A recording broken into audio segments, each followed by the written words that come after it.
Bonjour. Toussaint Louverture est un personnage très méconnu, et pourtant son histoire mérite d'être racontée. Né esclave, il va à la fois poser les bases de l'indépendance d'Haïti, lutter activement pour l'abolition de l'esclavage, et se confronter à Napoléon Bonaparte. Le genre du destin hors du commun qui font les grands personnages historiques. Aussi, puisqu'il est injustement mis de côté par les historiens, j'ai décidé de lui consacrer plusieurs vidéos. Au XVIIIe siècle, l'océan Atlantique est le théâtre d'un commerce effroyable qui sera plus tard dénoncé comme un crime contre l'humanité. Le commerce triangulaire. Les Européens organisent la traite des esclaves noirs depuis l'Afrique jusqu'à leur colonie en Amérique. On ne peut comprendre la vie de Toussaint Louverture si on ne sait rien des conditions de vie des esclaves dans les colonies françaises au XVIIIe siècle. Toussaint est né à Saint-Domingue, l'actuel Haïti. À l'époque, on dit que c'est la perle de l'empire colonial français, la colonie la plus riche des Amériques, notamment grâce aux plantations de canne à sucre que les marchands vendent à prix d'or dans les ports de Nantes, La Rochelle ou Bordeaux. Mais cette richesse ne profite qu'aux colons blancs. Les conditions de vie des esclaves sont abominables. Elles sont régies par le Code noir, un texte rédigé par Louis XIV en 1685. Considérés comme des marchandises appartenant à leur maître, ils ont été transportés depuis les côtes du golfe de Guinée, puis sont exploités pour leur travail dans les plantations. L'agriculture à Saint-Domingue était un travail extrêmement pénible et les maîtres imposaient une cadence épuisante. Les punitions en cas de désobéissance sont abominables. Tout fugitif avait les oreilles coupées.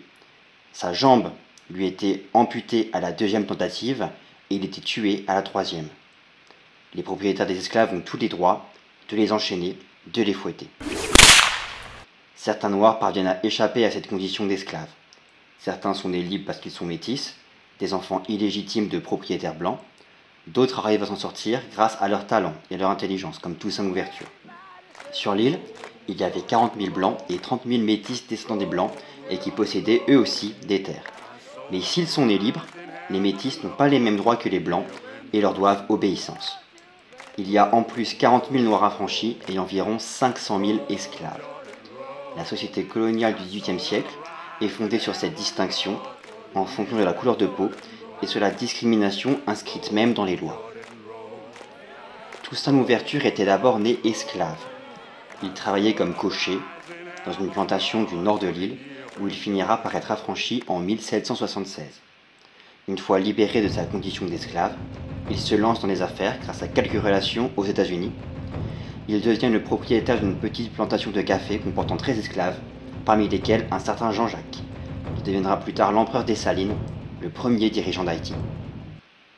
Toussaint Louverture est bon gestionnaire, et il arrive à s'enrichir même s'il a toujours moins de droits que les maîtres esclavagistes blancs. Sa situation est plutôt confortable pour un noir qui habite dans les colonies. Or, en 1789, la Révolution française va complètement changer l'équilibre de la société. Dans les colonies, la nouvelle arrive par les bateaux qui font la liaison avec la France métropolitaine, et c'est alors la stupéfaction. Liberté, égalité, fraternité. Ce sont les valeurs des révolutionnaires proclamées à Paris. Cette nouvelle donne politique crée beaucoup d'agitation sur l'île. Les métis sont les premiers à demander l'égalité avec les blancs. En 1791, la population métisse envoie une pétition au nouveau gouvernement français pour demander les mêmes droits de citoyens que les blancs. Puisqu'ils sont nés libres, ils considèrent que la Déclaration des droits de l'homme et du citoyen du 26 août 1789 les inclut eux aussi. La pétition reçoit un accueil favorable à Paris. L'Assemblée nationale accorde la citoyenneté aux métis qui sont nés de deux parents libres. Mais de Blancheland, le gouverneur de Saint-Domingue, refuse d'appliquer cette décision. Les maîtres esclavagistes blancs commencent à envisager une séparation de l'île si l'Assemblée nationale porte atteinte à leurs privilèges. Plutôt l'indépendance que d'abandonner la société coloniale. Dans la nuit du 14 août 1791, un esclave noir nommé Dutty Boukman organise une cérémonie vaudou dans le nord de l'île. C'est la cérémonie du bois caïman, qui marque, pour les historiens, le début de la révolution haïtienne. Boukman réunit les esclaves et leur ordonne de se soulever 7 jours plus tard. Dans la nuit du 22 au 23 août, les esclaves s'attaquent à leur maître blanc. Dans un déchaînement de rage, ils empoisonnent, ils égorgent, ils empalent. On estime que 100 000 blancs sont assassinés. Il s'attaque ensuite à la société qui les a maintenus asservis. 161 plantations de sucre et 1200 plantations de café parmi les plus riches d'Amérique sont incendiées. Dans le nord de l'île, la campagne est en proie aux flammes et au chaos. Mais les Blancs et les Métis se sont regroupés dans la capitale et préparent leur offensive. Boukman veut attaquer le Cap français et pousse les esclaves à le suivre. Il est tué dans la contre-offensive. Café toussa l'ouverture pendant le grand soulèvement de 1791. On pourrait penser qu'il s'est révolté avec les autres Noirs, devenant dès le début le symbole de la révolution haïtienne. Eh bien, pas du tout. Toussaint n'était plus esclave depuis au moins 15 ans au moment de la Révolution. Il avait même sa propre plantation et ses propres esclaves. La première chose qu'il fit, lorsque la révolte commença, c'est prendre un cheval et se rendre dans la plantation de son ancien maître, Bayon de Liberta, afin d'y rétablir l'ordre et de mettre les esclaves au pas. Il aida Bayon à échapper au massacre des Blancs qui avait lieu partout sur l'île. Avait-il de la reconnaissance envers celui qu'il avait affranchi 15 ans plus tôt? Peut-être. Voyait-il dans cette révolte d'esclaves une chose contraire à ses intérêts? En tout cas, la position de Toussaint n'est pas encore très claire.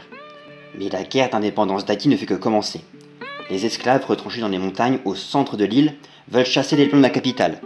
Après la mort de leur chef Boukman, ils commencent à se réorganiser. Toussaint Louverture va devoir choisir un camp.